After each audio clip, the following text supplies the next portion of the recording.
Vamos lá.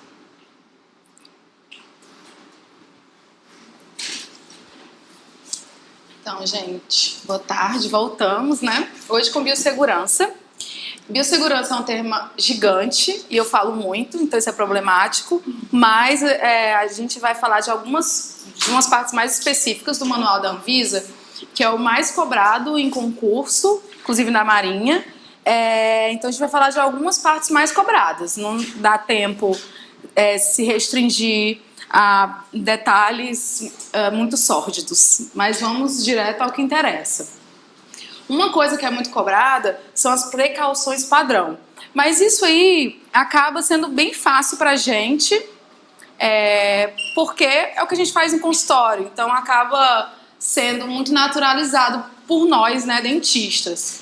Que muitas vezes, por ter consultório, temos que lidar com a questão de instalar um autoclave, empacotamento. Então a gente acaba lidando isso no dia a dia, tá? O que são precauções padrão? São todas as medidas de proteção que a gente tem que ter, independentemente de saber... A síndrome do impostor batendo de novo, tá ligado? Independentemente de saber se o paciente tem ou não a doença. Então, o que a gente tem que fazer, independente ou não de saber do paciente tem a doença? Lavar as mãos. Sempre vai ter que fazer isso, antes e depois do procedimento. E entre 2 procedimentos no mesmo paciente.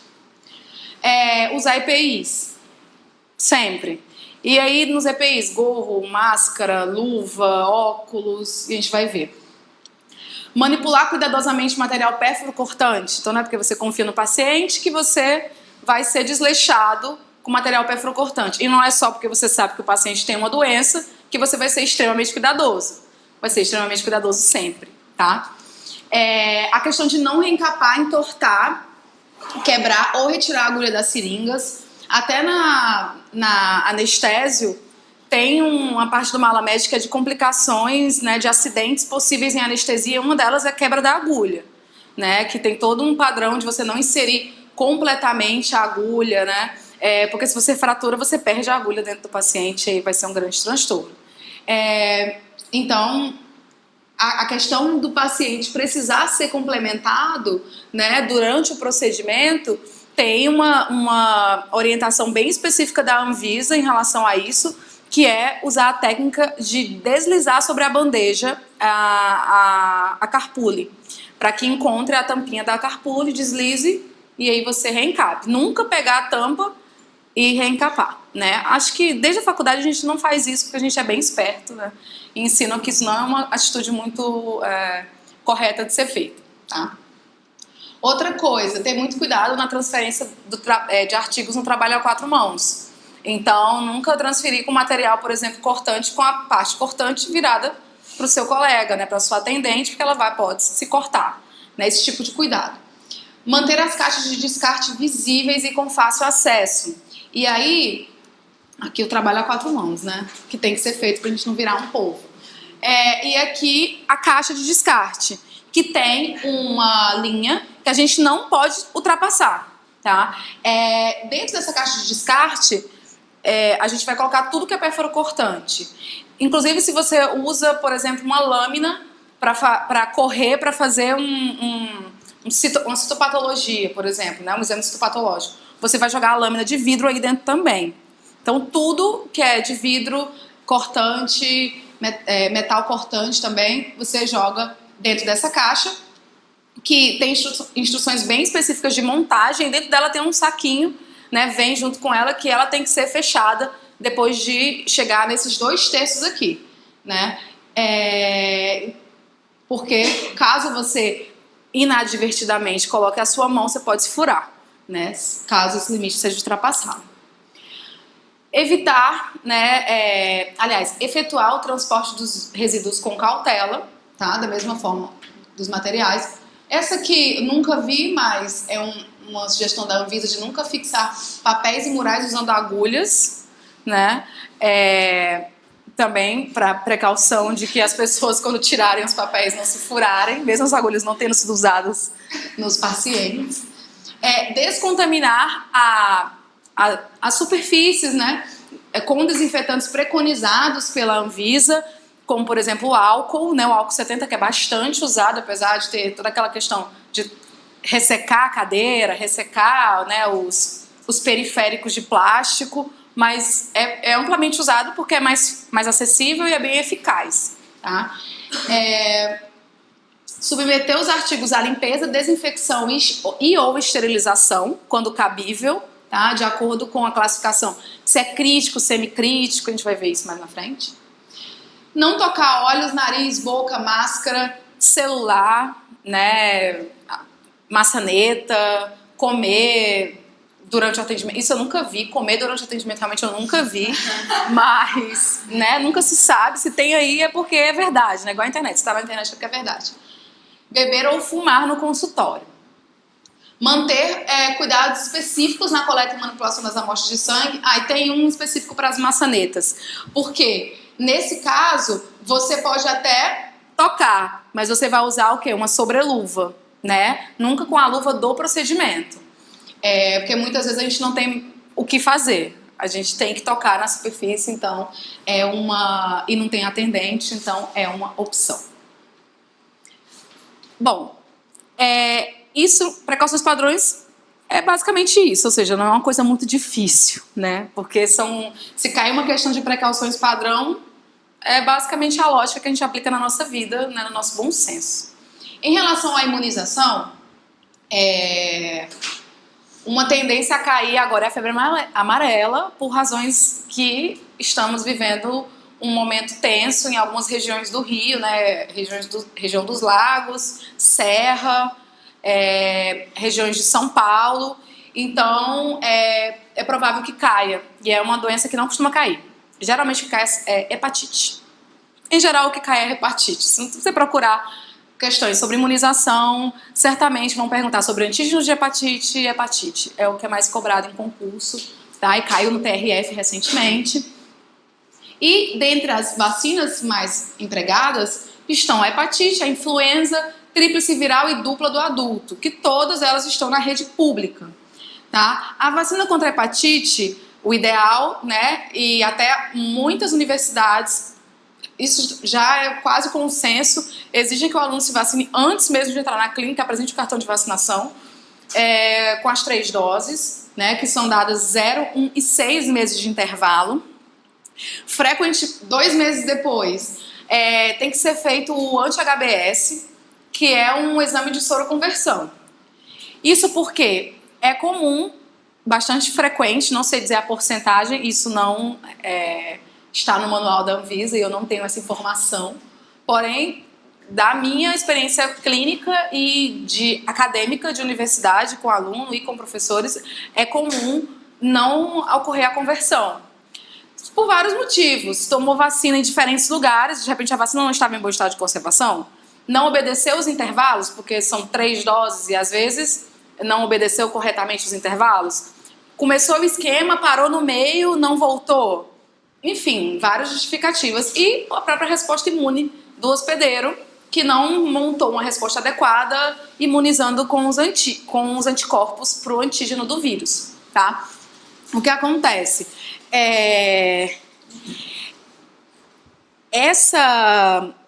Essa vacina ela é feita com um antígeno que está na superfície do vírus, né? Ela não é feita com o próprio vírus. Daí ela não tem todo aquele problema da febre amarela, que é uma vacina de vírus atenuado, né? Que é um vírus que ele passa por um processo químico que depleta a sua, digamos assim, infectividade.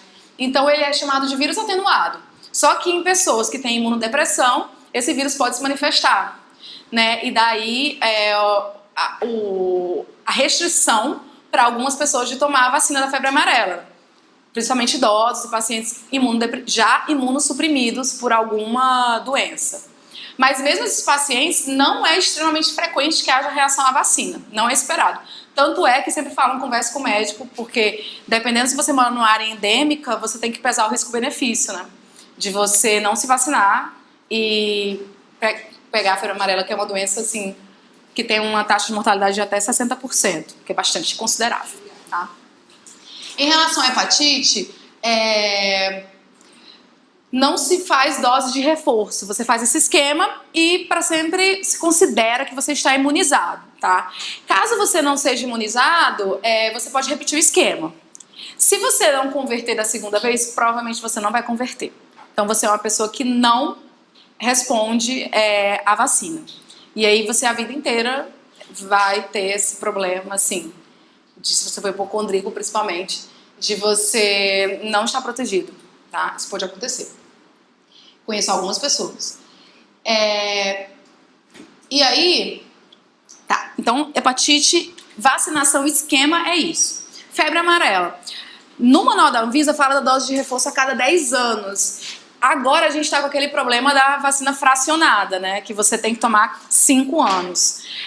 Que foi uma questão do governo de dar conta da demanda, porque a febre amarela ela era feita apenas quando você viajava para áreas endêmicas, como a Amazônia, por exemplo, né? Algumas regiões de mata específicas. E não tinha essa demanda enorme, filas e filas e pessoas brigando com as auxiliares de enfermagem a tapa, né? E até mercado negro de venda de vacina, porque tá realmente bem sério, né?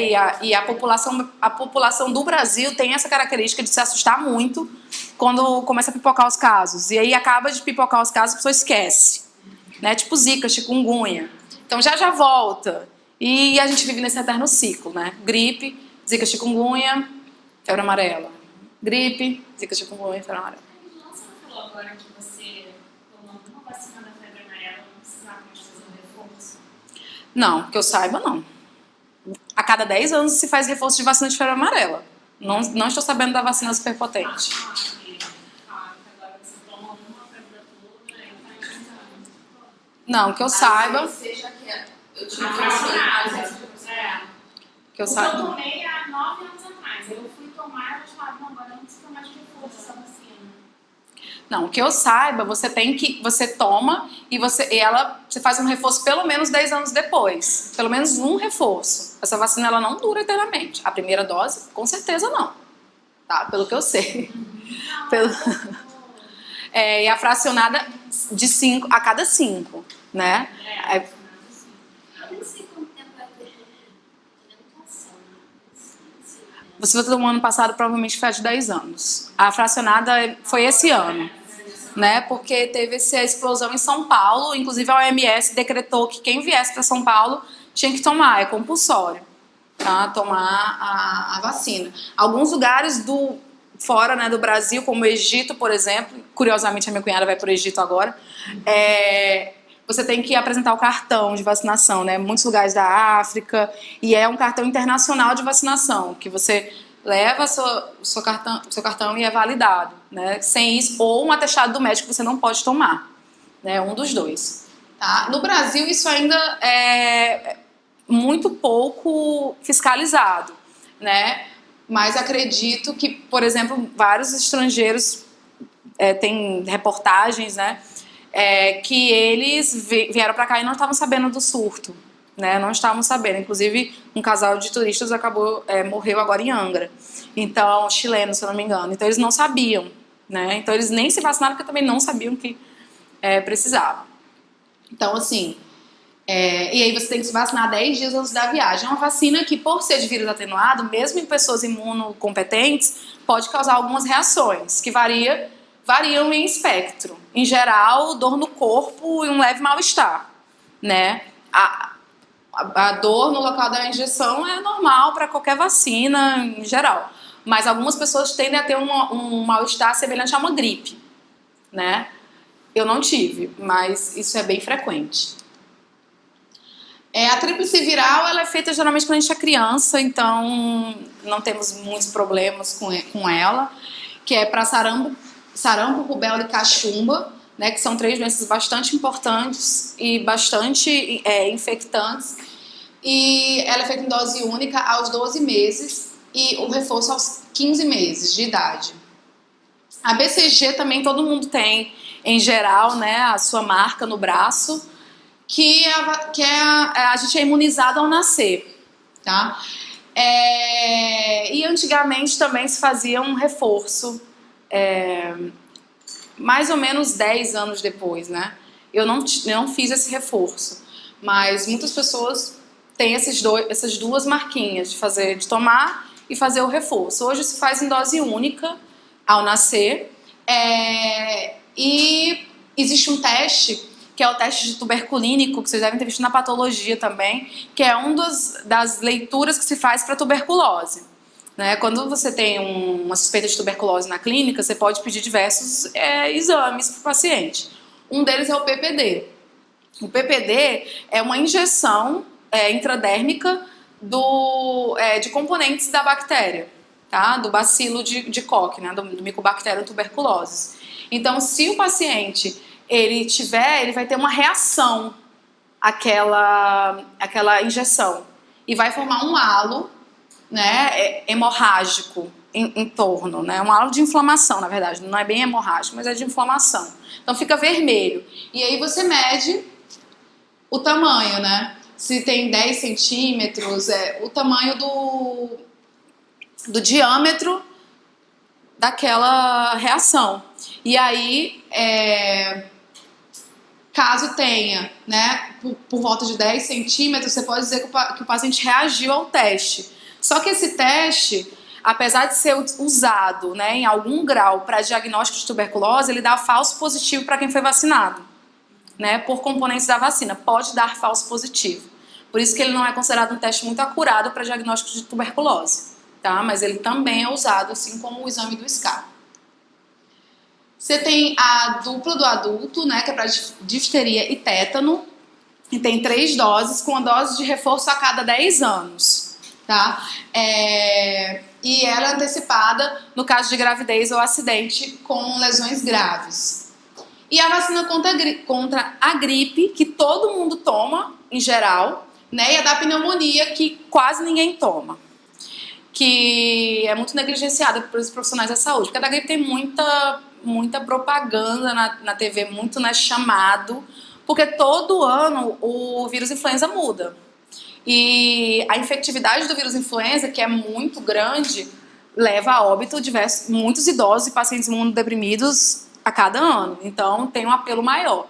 Mas a pneumonia, que também pode ser transmitida, também é uma vacina que tem que ser dada para profissionais de saúde, tá? E aí você toma essa vacina e em 5 anos faz o reforço. A da gripe é vírus atenuado também? É vírus atenuado. Só que a resposta... Tanto é que tem gente que gripa. E aí fala que até que foi o governo que mandou para matar os idosos, né, para diminuir o pagamento de pensão do INSS. Meu avô não toma. Mas realmente ele fala que o Lula mandava para matar ele para não pagar a pensão dele. Ele se aposentou na época do governo Lula. Enfim, mas o que dizer de uma pessoa que quebrou o braço e ele mesmo tirou o gesso, né? É uma pessoa que realmente não há muita conversa com ele em relação à saúde. Mas assim, a da gripe você toma todo ano, porque o vírus muda. A da pneumonia você toma uma vez e 5 anos depois faz o reforço e pronto. Alguém já tomou pneumonia aqui? Eu já tomei, porque eu sou hipocondríaca. Então tomem, tá? Porque é muito importante. Porque já que existe, né? E é de graça. Tem no posto. É só chegar. Específico é a vacina da pneumonia mesmo? Vacina para pneumonia. É assim como a vacina para gripe. Você tendo... você pode apresentar seu CRO, por exemplo, você tem preferência para ser vacinado em relação a isso. Hã? Sim. A gente tem prioridade, né? Eu até me senti mal, porque eu tinha um pouco vacina, eu não estava nem clinicando na época. Mas eu levei meu CRO e falei assim, eu sou dentista, eu preciso. Mas sei lá, né, vai que o rato me transmitia na época, né? Mas agora eu já voltei a clinicar, então agora eu realmente preciso real, assim, perto das pessoas. Enfim, né? Mas não façam isso, não furem a fila, é feio. Então, um lugar bom para estudar biossegurança, 2 provas boas. Vocês sabem que tem aquele site do PCI Concurso que você baixa a prova, né? Isso aí vocês já sabem de qual.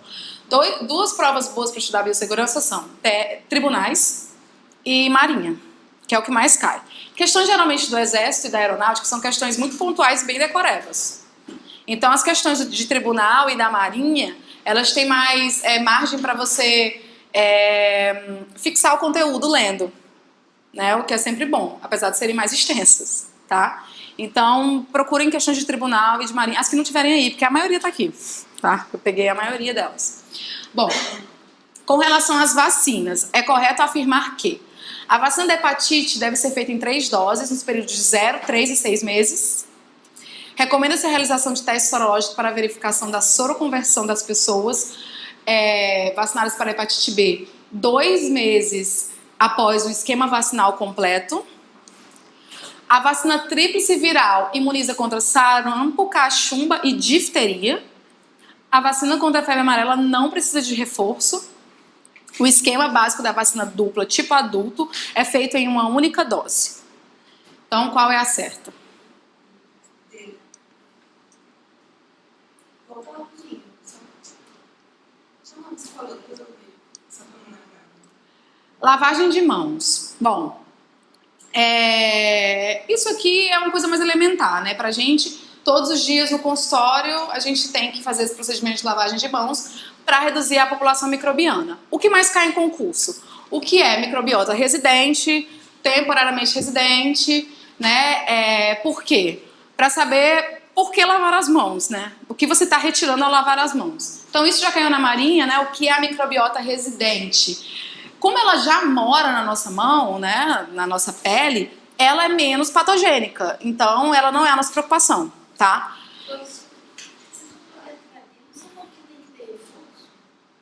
A febre amarela tem reforço. Não, você falou que não tem. A gente estava falando que agora, por exemplo, que tem que Sim. Não, é a letra B, a resposta. É a correta que é para marcar, né? É a letra B. 2 meses depois, a gente faz a soroconversão do esquema vacinal. A vacina amarela precisa de reforço 10 anos depois. a gente falou que não precisa. Vocês falaram que não precisava. E a animação captou o sentimento de vocês. E eu passei batido achando que era incorreta. Então, desculpa. Que bom que você estava atenta. A febre amarela precisa de reforço 10 anos depois, tá? Menos a fracionada, você toma uma dose 5 anos do primeiro esquema vacinal. Certo? Já começamos com a animação trollando. Gosto muito quando isso acontece. Bom, então fiquem atentos para me corrigir caso eu erre. Microbiota residente, ela é menos patogênica. Então, não é ela o nosso principal alvo a lavar as mãos, porque ela não sai facilmente. Ela está lá nos estratos mais profundos da camada córnea. Quem sai mais facilmente quando a gente lava a mão são as bactérias que fazem parte da microbiota transitória. Vejam que hoje não se usa mais o termo flora. Hoje se fala microbiota. Flora ficou lá para a Amazônia e a microbiota ficou para o nosso corpo, tá? Provavelmente, em pouco tempo vai sair um novo manual da Anvisa, porque esse manual já está obsoleto, já tem algum tempo de estrada, tá? Mas, atualmente, é a única fonte de material de biossegurança do governo, né? Mais atual.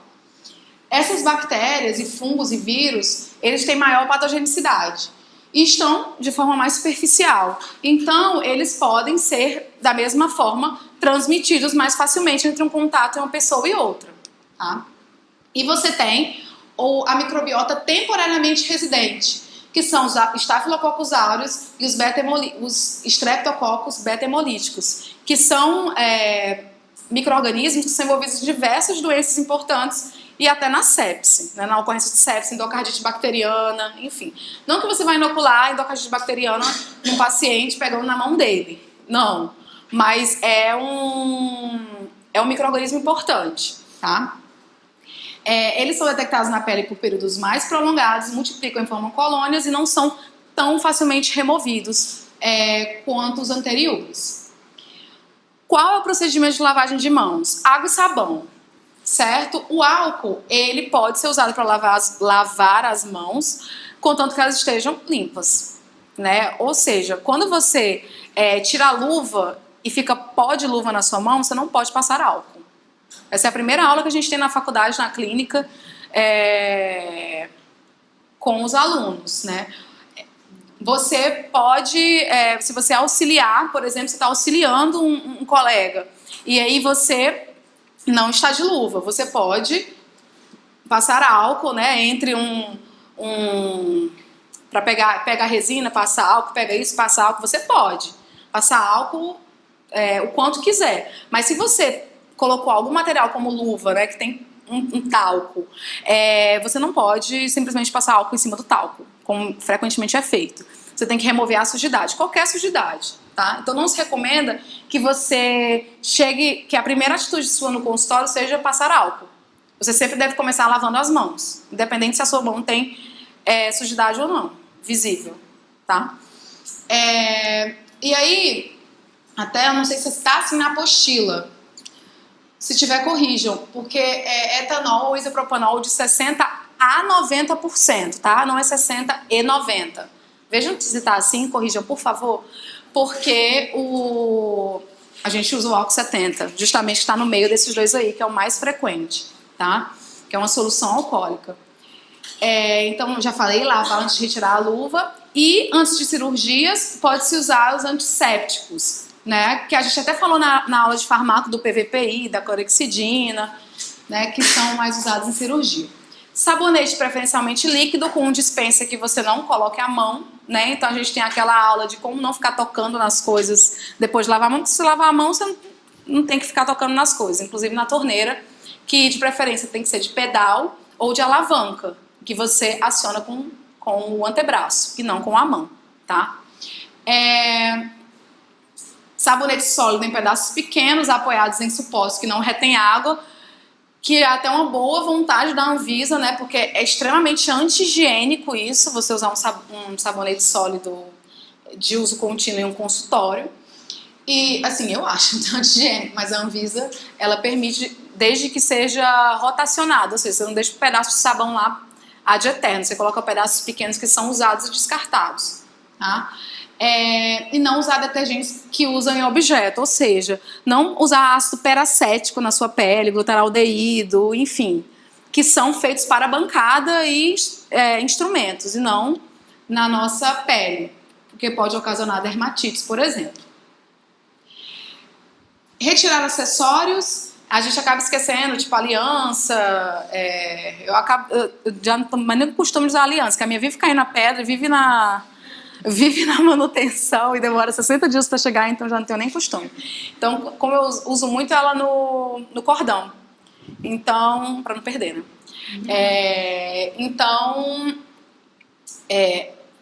Tirar a aliança. Em geral, a gente em clínica acaba permitindo brinco, mas é bom evitar. Só permite brinco se for assim pequenininho, porque a touca, a forma correta de usar é puxando embaixo da orelha, então ela vai cobrir o brinco, então você não vai ter grandes problemas em relação a isso, tá? Mas adornos como colar, pulseira, relógio e anel tem que ser tirados.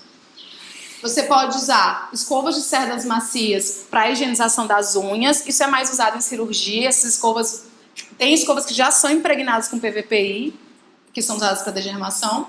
E o esmalte pode ser usado, né, não necessariamente de cor clara, pode ter unha preta, pode ser gótica suave, pode fazer o que quiser, contanto que seja íntegro. Até aquelas nail art, florzinha, contanto também que é muito rugoso, né? O ideal é que seja liso e sem ranhuras e esteja íntegro. Então, sem aquelas pontinhas que acabam ficando, né, quando tem muito tempo que pintou a unha, ou que se lavou o prato, né?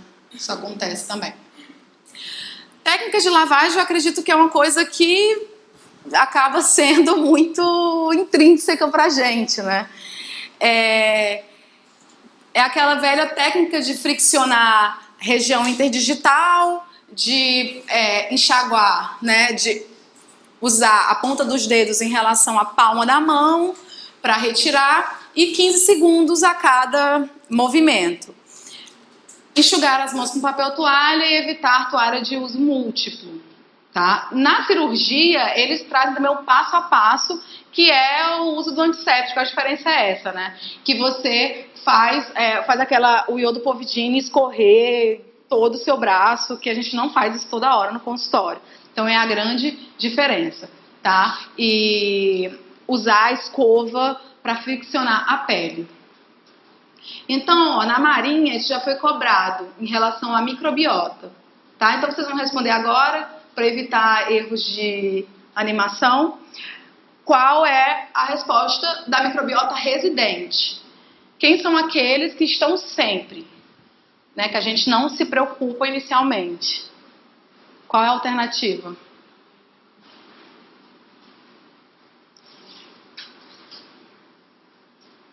Sabemos, não sabemos? Pesquisaremos.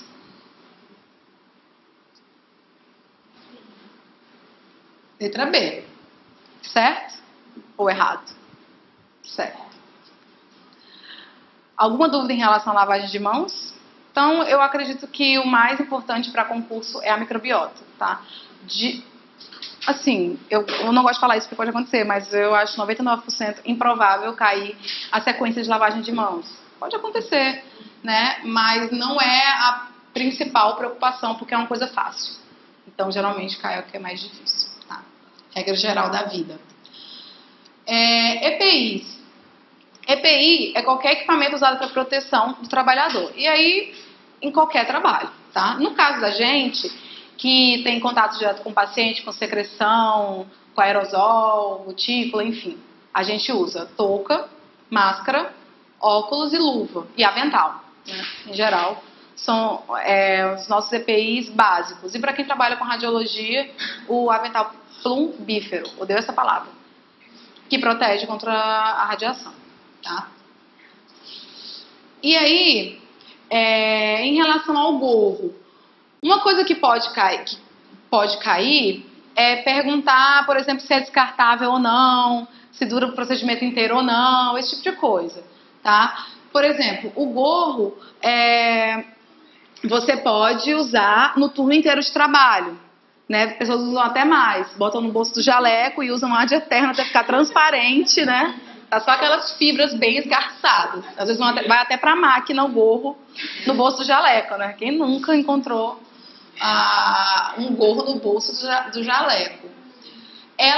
O gorro é um dispositivo de barreira, tá? E que evita a queda de cabelos. Já tem uma questão que falava de que o gorro era uma precaução para pediculose. Tanto você passar piolho pro paciente, quanto o paciente passar piolho para você. Vejam, isso é embaraçoso, mas eu já tive piolho adulta. Peguei do meu filho, tá? Que pegou na escola. Então a casa toda foi detetizada, passar até SBP na minha cabeça. Mas pode acontecer. Então uma pessoa limpinha que nem eu, você às vezes fica assim, essa menina não tem nada. Né? Você tem um preconceito com algumas pessoas e outras não, mas a piolhenta tá lá. Tá? Então o gorro protege em relação a isso. E também a secreção, né, que possa cair no cabelo, que cai também com certeza. Eu não entendo como alguém trabalha sem gorro. Me dá uma agonia muito, muito grande. Ou com o cabelo saindo do gorro. O que é basicamente não usar o gorro, né? Bom, e deve ser preferencialmente descartável, cobrir todo o cabelo e as orelhas. Ou seja, você pode usar o gorro da doutora Cherry, aquelas coisas que parecem coisas de culinarista, né? Tudo aquilo, rosa, bonitinho de caveira, pode usar. Só que ele vai ter uma preocupação maior para você, porque você vai ter que lavar igual o jaleco. Vai ter que lavar, vai ter que separar, né, da sua roupa de uso comum, vai estar sempre lavado, você vai ter que ter pelo menos o quê? Você atende todo dia, você vai ter que ter 5 para semana. Então, assim, o descartável é um pouco mais prático, né? Mas se você quer ser estiloso, tá. E tem gente que ainda usa o descartável e esse por cima do descartável, que eu já vi. Então, assim, não é muito racional. Mas o ser humano é assim. Exatamente. E muitas pessoas ficam com cabeça de cogumelo. É muito frequente. Poucas pessoas ficam realmente bonitas. Se alguém tem, desculpa. Mas é porque realmente a maioria das pessoas ficam com cabeça de cogumelo. Eu acho que ainda mais ficam vários dias. Hã? Acho que ainda mais deve a semana toda. Deve ser a semana toda, exatamente. Então, assim, e ainda mais em pediatria, né? Coitadas das crianças lá. Mas, enfim. E no caso de cirurgia, isso é pouquíssimo feito, né? O paciente usar também o gorro. É recomendável. Na verdade, o paciente devia usar sempre o gorro, porque as gotículas vêm para ele também, né? Então, assim, apesar de ser ele mesmo mas ele deveria usar sempre, até para não cair cabelo lá no consultório inteiro. Então, enfim, se você quiser fazer isso, você não está sendo hipocondríaco, a Anvisa ampara você. Óculos de proteção. Óculos de proteção é outro problema. As pessoas não acreditam que broca pode voar no olho. E já aconteceu. Parece que eu sou contadora de história, mas tudo isso já aconteceu na faculdade, na época da faculdade. Sabe que as pessoas eram muito incompetentes? Ou no Ceará tem uma conjunção de fatores que leva a muitos desastres. Uma coisa que aconteceu foi essa questão da broca no olho. Não foi na minha turma, mas foram algumas turmas antes de mim. E a broca foi real no olho da criatura, que não ficou cega, com a graça de Jesus Cristo, que ela passou a acreditar desde esse dia, com certeza. Tá? Mas não só a broca voar, fio de orto que você corta, né? Eu não, porque eu detesto fio de orto, mas quem gosta. E as próprias gotículas geradas durante o atendimento. Resina, tudo pode voar. Tudo pode voar, né? Qualquer material que você espatula, enfim. Então, quando você tira uma modelo de alginado de um paciente, vai aquele, né? Vem aquele espirro quando você vai falar com ele, e ele vem aquele jato de saliva, né, embaixo da língua, né, aquele jato da naja. Quem nunca? Então, assim, o óculos é muito importante. E sempre que eu não usei, aconteceu alguma coisa dessa, e eu fiquei assim, meu Deus, caiu um negócio no meu olho e é tenso, tá? Por que as pessoas não se importam? Porque geralmente era saliva e achava que a saliva não tinha nada. Até descobrir que a hepatite é altamente transmissível pela saliva. Então, as pessoas geralmente têm medo muito de sangue. Tinha um professor na faculdade que não usava luva. 2012 isso, tá? Isso é uma coisa... Me formei em 2012. Ele não usava luva, ele só botava luva quando via sangue. Que é professor de dentística, quando a gente botava matriz, que machucava a gengiva e tinha sangue, ele botava a luva. Então você vê que é uma coisa de antigamente, mas que ainda em alguns casos, tá? Isso ocorre. Então, os óculos, não pode usar o seu óculos de grau. O que é horrível para quem usa óculos de grau. Porque o óculos não adapta no óculos de grau. Mas aí, o que faremos, né? Os alunos sempre perguntam. Vamos tentar adaptar. E compramos aqueles óculos gigantescos, que também não ficam muito bem. Mas o coitado do aluno e do clínico tem que tentar. Lente é uma opção para alguns, tá? Mas... por que não pode o de grau? Porque ele tem que ter laterais largas, ele tem que vedar bem em cima e embaixo. E o de grau, né, a gente sabe que não veda bem, tá? Outra coisa, tem que lavar com água e sabão. Isso aí também quase ninguém faz. Muitas vezes enfia no bolso de jaleco, ou em alguma gaveta, todos eles. Numa clínica que vários atendem, um pega o óculos do outro, já fica lá o óculos da doutora, que aí todos usam e não é lavado, né? A gente sabe que isso acontece, quem já dividiu consultório aqui já sabe que isso é real, né? O que tem que ser feito? Lavar com água e sabão e a desinfecção, né, que pode ser no detergente enzimático, porque o álcool pode ressecar o plástico, né, deixar embaçado, e guardados em local limpo e seco. Tá? Recomenda-se também que o paciente use para o seu próprio bem, para ele não processar você. Isso aconteceu comigo na faculdade, que o paciente falou que eu furei o olho dele com o explorador. Tá? Então, assim, eu me formei, muito obrigada a Deus, mas eu achei que eu não ia conseguir me formar e que eu ia ser expulsa, porque eu furei o olho de uma paciente, mas eu não furei.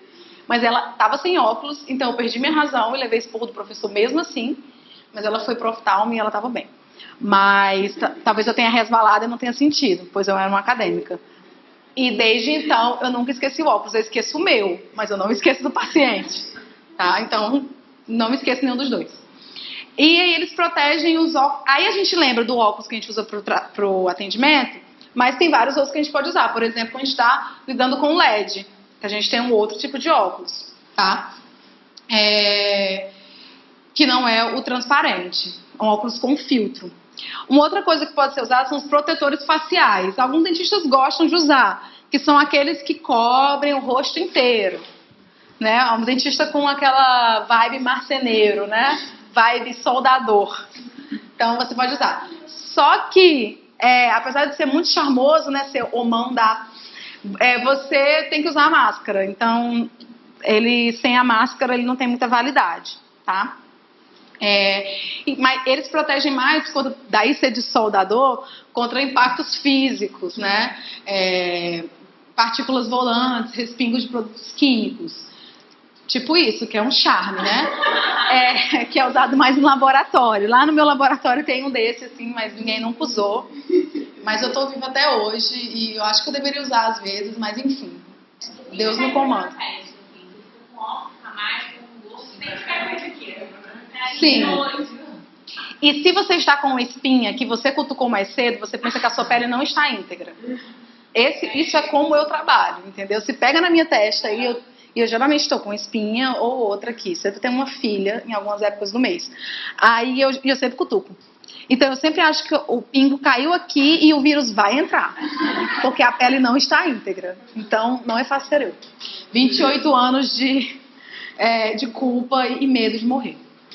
Bom, e eles em geral, né, são usados em laboratório porque eles ajudam muito na produção de gases, né?